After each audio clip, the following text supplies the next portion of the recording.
I'm delighted to be able to make this video address to your conference on an issue that is of fundamental importance to Wales's future. Wales's natural resources give us enormous potential across all the renewable energy sectors. With £50 billion worth of capital investment predicted up until 2025, it presents a tremendous opportunity.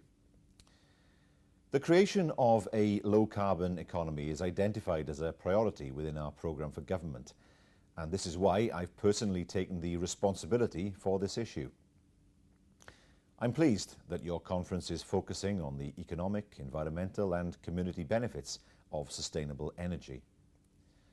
We have to ensure that the people of Wales fully understand the need, the benefits and the impacts of moving to a low-carbon future. The recent issues in the middle of Wales highlight the need to consider wider economic, social and environmental impacts carefully. The Welsh Government remains committed to TAN 8, but we must ensure that it's implemented in ways that are sensitive to the social, environmental and economic needs of our communities. The Forestry Commission's wind energy programme, which is forecasted to deliver £71 million for community-based projects, is an example of what can be done. We see the creation of a low-carbon Wales as a key opportunity for the sustainable improvement of the Welsh economy. But in making the most of this opportunity, we will focus on doing so in a way that addresses inequality and fuel poverty and values our natural environment. Wales once led the world in carbon-based energy. Our goal is now to do the same for low-carbon energy, but in doing so we must heed the lessons of the past. We must ensure that energy projects will have lasting long-term as well as short-term benefits. It's only through working in partnership with organisations such as yours that this can be achieved. As a government, we're committed to supporting the renewables industry. For example, we've invested £1.5 million in the Marine Renewable Energy Strategic Framework to identify the potential marine energy resource areas within Welsh territorial waters. We've co-funded Marine Energy Pembrokeshire to promote Pembrokeshire as a hub for marine renewables, and Tidal Energy Limited have been awarded £6.4 million towards the manufacture and deployment of their 1.2 megawatt tidal demonstrator.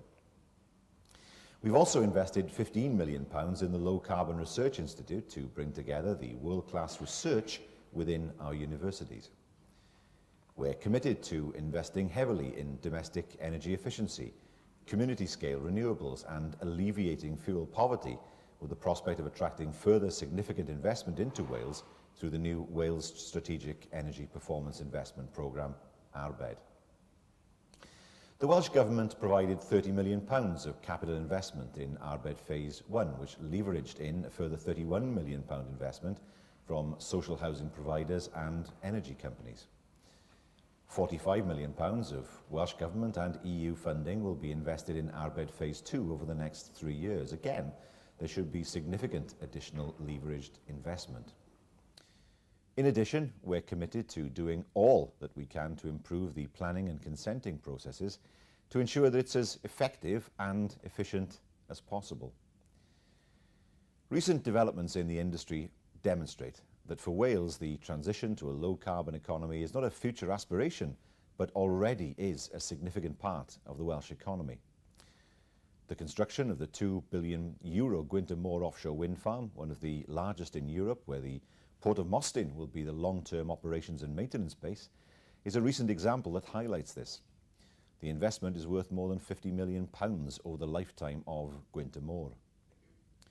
Maybe Bridge, the UK's only indigenous manufacturer of wind turbine towers, has recently seen a £38 million investment in its newest facility, creating 240 jobs, in addition to the 400 already employed.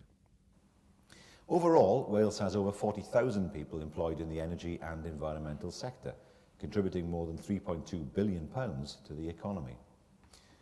Our universities excel in producing graduates in disciplines such as low-carbon technologies, renewable energy, environmental science, the built environment and marine sciences.